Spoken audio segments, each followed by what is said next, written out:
Nikuulize kitu Bashi? Sawa, uliza. Nataka nikuulize maswali mawili, ikibidi hata matatu. Ampo unijibu kwa makini kabisa.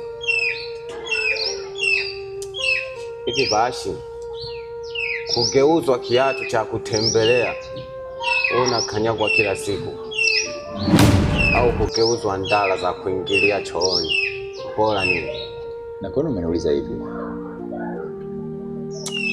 Wewe Bashi mwenyewe unajua kabisa mjomba wako anakufanya wewe yani kiatu, anakukanyaga kila siku, anakutumia na atakukanyaga kweli yule. Lakini Makapi, mimi naamini siku zote hakuna kumbavu ambao una faida. Sida kuonekana mtu mjinga na usiokuwa na akili timamu. Sasa vipi nikimfukuza mjomba wangu pale? Jamii itanichukuliaje? Na hivyo Makapi, damu nzito kuliko maji. Wewe ni kwangu mimi. Makapi. Wewe Bashi tulia wewe. Jamii kitu gani? Wewe umezaliwa na jamii? Lakini kumbuka pale ndugu yangu, mjomba wangu kabisa. Damu nzito kuliko maji Makapi. Haya. Namfukuza. Ataenda wapi sasa hivi? Si yuko mama yake yupo.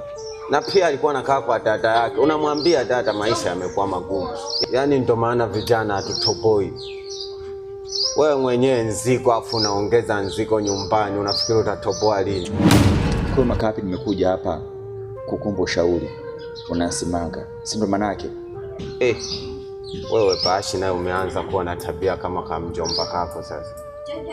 Sasa mimi ni neno gani baya hilo nimekwambia hapa mpaka ni ushauri? Kwani ushauri si maneno yoyote?